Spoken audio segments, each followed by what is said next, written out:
But what I'm excited about is this weekly time frame potential. So on the weekly, remember we started out with this chart. On the weekly, we have a potential play setting up. Once we hit this lower time frame target at this 2-1 whatever, what I think we have the possibility to see is we have the possibility to see price at least go back to this. That is the opportunity for potential 700 pips, let's call it, to the upside. Hello. I hope you guys are doing well. My name is Kaci Jackson if you're new to the channel, and today I'm going to be taking a look at GBPUSD. I did a video on this maybe about 3 weeks ago. It might have been a month ago, where I advised I was looking for sell opportunities to about 210 or so.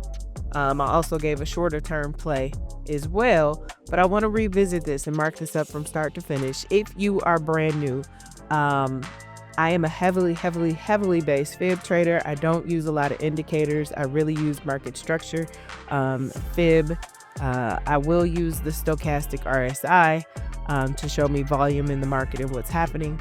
But yeah, so let's deep dive into this. What I've got on my screen is I am looking at GBPUSD from the weekly perspective, and we are on the weekly approaching significant levels of support. You have the weekly and the monthly level, and on this time frame there's no take profit, right? But typically what we see is when we have these less than 38.2 pullbacks, because you see here price tried to push up to the 38.2, which was at 128.486, but it didn't quite reach it. I think the highest candle that we had was 128.105.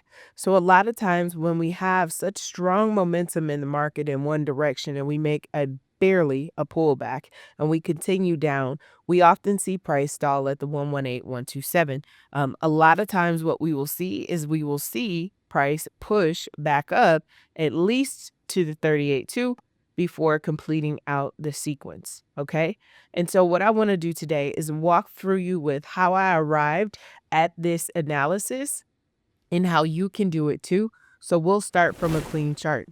All right, so I've got my clean chart. I am going to set it up how I like it. I don't like the grid on the chart. I like all my candles to be black. That way I could just focus on price action. Now, what I do in order to do this analysis is I start from the higher time frame. And in this instance, it is the monthly.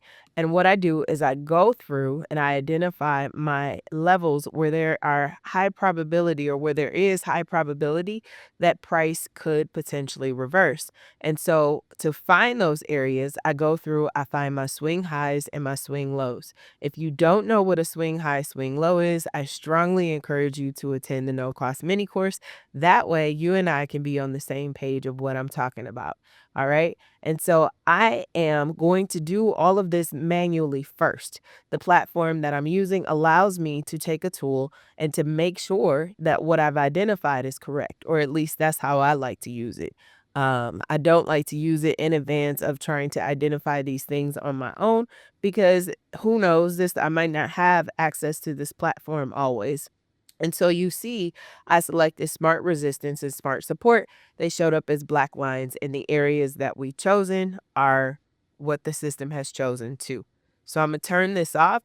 Now that I've gotten the monthly done, I'm going to go down to the weekly, and I'm going to do the same thing that I just did before.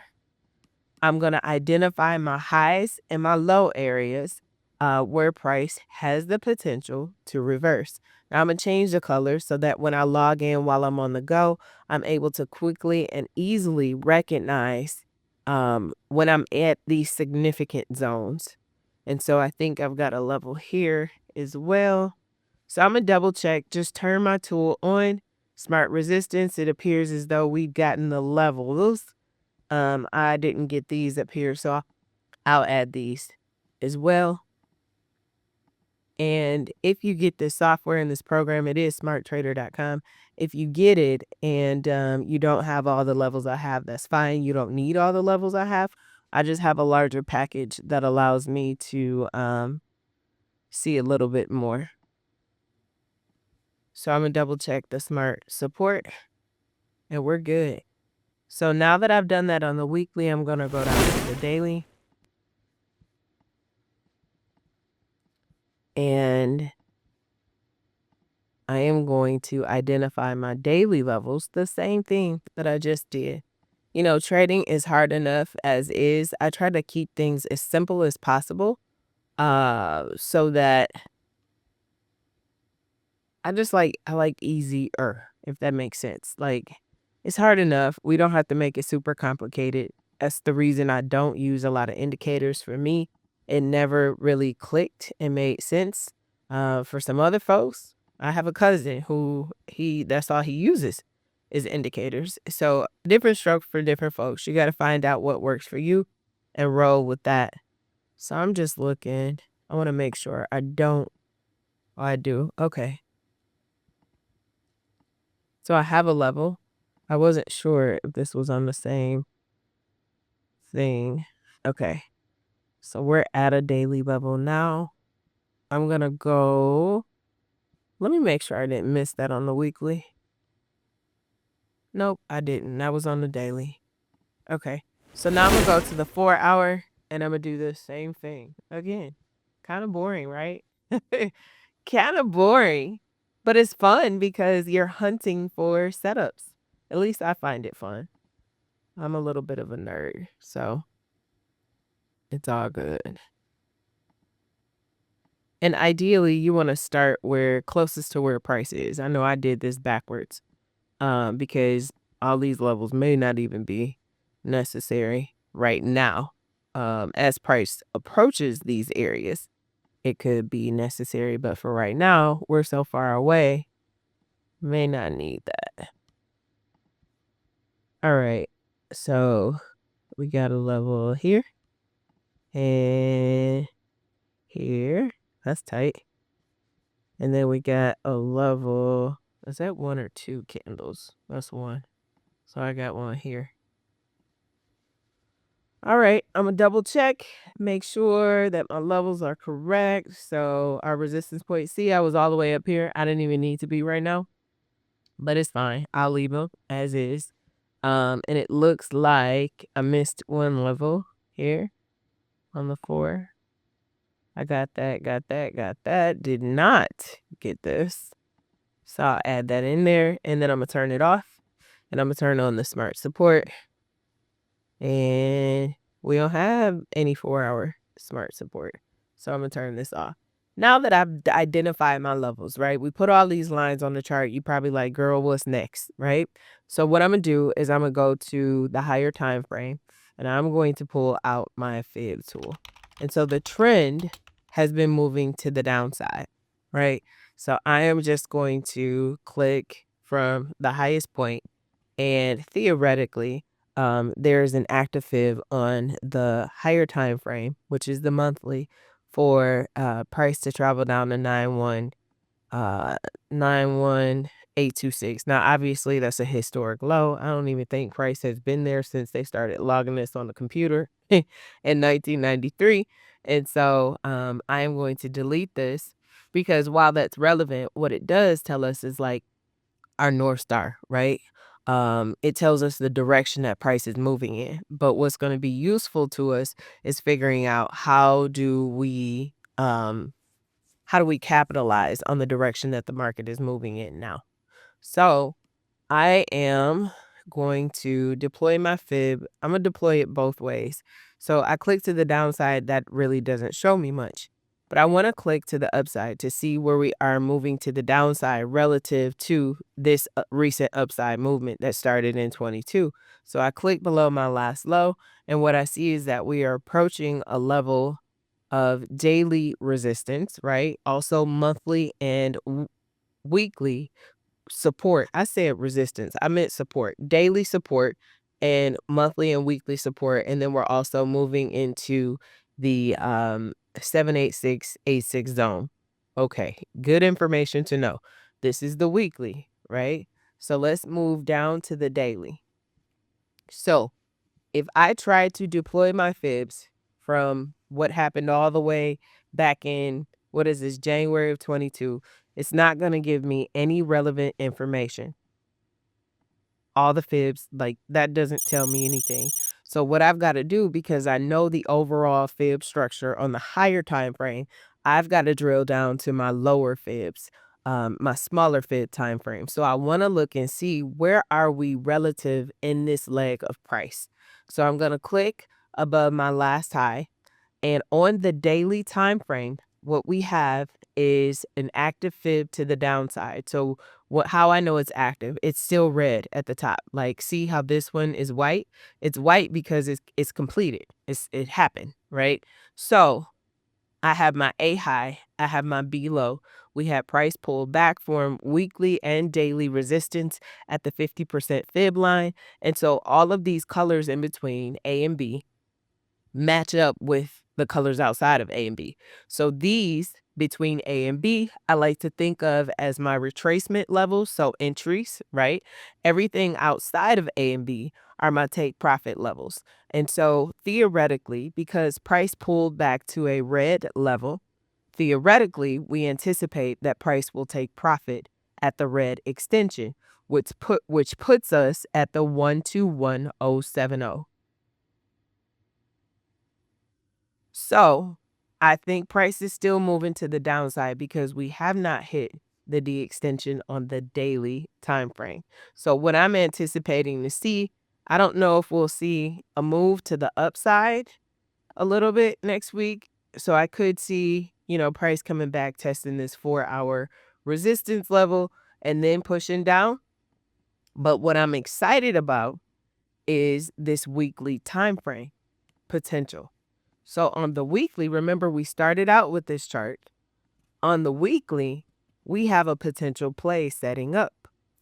Once we hit this lower time frame target at this 2-1 whatever, what I think we have the possibility to see is we have the possibility to see price at least go back to this daily level. Like, I would love to see it push up to this 38.2, which is 1285, right? I would love to see that. But we do have two significant levels in the way of that happening. We have weekly and we have daily potential resistance. But if price does push past this, I see the potential for us to move to the upside, at least to the 50 or to the 61.8. And simply because there's no structure in between after we break this future weekly resistance. If we break above this, then I would say that there are still more buying opportunities, at least until we start to hit another daily resistance point, which would be at 1305 or so. But to play it safe, what I'm going to plan on is buy opportunities up until this daily resistance point at 127. Y'all hear my cat? At 127, 128, I think. So that is the opportunity for potential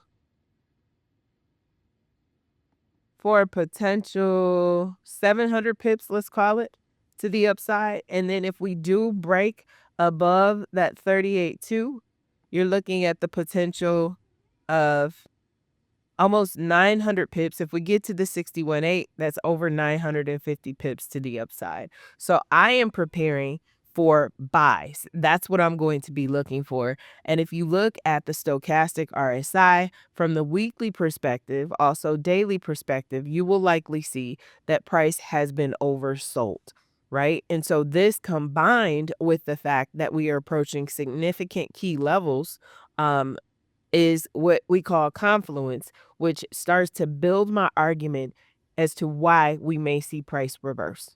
Okay. So what I'm going to do now is I'm going to show you how I am going to set this up. I'm not going to take an entry from the weekly once we hit the TP. What I'm going to look for is my buying signals on the smaller time frame. So I'm going to drill down to the 1 hour, right? And I'm going to set this up how I have to see it in order for me to take advantage. So I'm going to, I don't want to use that. I want to use array. Ray helps keep me on track. It's like with training wheels, so I don't mess up the trend lines. So I am going to draw my trend line, and I'm only dealing with this leg right now, but I could add in another trend line, because this one, if price breaks through this trend line, it's going to tell me that we have further upside potential. And I'm going to pull out my smart trend line and see what this gives me. Yeah. Okay. So I'm only going to do these 3 right now. And then as price moves and adjusts, then I'll determine from there. But this is my inner trend line, right? This is my inner trend line. And what I'm going to be watching to see, what I want to see price break below this trend line. So we may not push all the way back up to that 4-hour resistance area, but I believe that we may break down and then price push up against that daily level, right? Let me move this over. If y'all don't know me by now, I like my charts to be neat. If they're not, it gives me a headache, and then I don't want to look at them. So I'm going to be looking for price to touch this area, and then I want to see a break, and I'm even going to go lower than the 1 hour because I drill down to the 15 to take my entries. So I'm going to move this, and I'm going to move this over. And what I would do, I would draw another ray, and I would draw it from my last swing high to my next swing high, and that likely has not formed yet. So that's what we're waiting on. But theoretically, when I want to see, I'm going to place it here because I've already drawn that, not saying it will be there, but I'm going to draw it from there. Is I want to see a swing low form, and we may go down and touch and test in between or play in between, get as low as even monthly support, right? Or we could stop at weekly. But I'm going to look for that swing low to form, and then I'm going to look for bullish confirmation to the upside. I want to see price move aggressively through this upside, this down trend line to show me that the direction a price is changing. And then I want to see it come back and test the backside of that trend line. And then I want to take it to the upside, right? So even if you miss the initial entry, what price is likely going to do is give you some pullbacks before we really start to take off, or it could push and, start to go crazy. Now, the other option of what we could see, let me go to the 4. I'm going to get rid of these fibs because we already know what's up, right? The other option of what we could see is that price just continue to the downside. I doubt that we going to see that, but I don't control the market. Where did I have this for you guys? Was it on the daily? I know this probably looks a little confusing. Don't pay attention to the trend lines now. Now what I'm trying to see is my larger fib. Is that the monthly? Hold on. I'm trying to get back to the chart. Okay.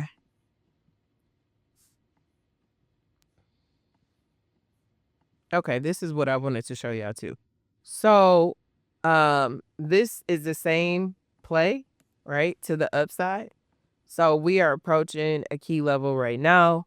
I think there could potentially be, I'm not saying that this is the case, that there is further downside potential, at least to the 38.2, because we have the same thing that I just showed you on the weekly to the downside, to the upside. We have an A and B formation, and on the monthly chart, this fib is still active. However, price was moving very aggressively in September of 22, that we only had a 23.6 pullback that formed monthly support, and price pushed up. We stalled out at the 118,127. Price formed a monthly resistance, also a 4-hour resistance, and started to move to the downside. So even though we have that bullish play on the weekly, I think that there is potential for price to continue to the downside. But of course, we can't do anything with that right now. we have to address and watch what's happening right now. So in the longer term, could we see price come back to 1165? I think so. Absolutely. But what we have at play right now is the weekly move that we're approaching a significant level, both monthly and weekly. And then we've got the daily play. Was it on the daily? Oh, daily. We're about to hit the target. We're about to hit the D extension on the daily, right? Once we hit that D extension, that means that fib is complete. And after a fib is complete, what we often see is retracement. So I will be waiting for those cues. I'm curious what you guys think. And if you guys took advantage of GU to the downside and how many pips you caught. If you did take this trade when I put out the video, let me know. And then let me know what you're thinking as far as GBPUSD moving forward. I'm curious if you guys are seeing the market how I'm seeing it, or if you're seeing something different. All right. I appreciate you for watching. I hope you have a fantastic weekend and you get some rest, but also get those charts marked up so that we can prepare for the upcoming week. All right. I'll see y'all soon. Bye.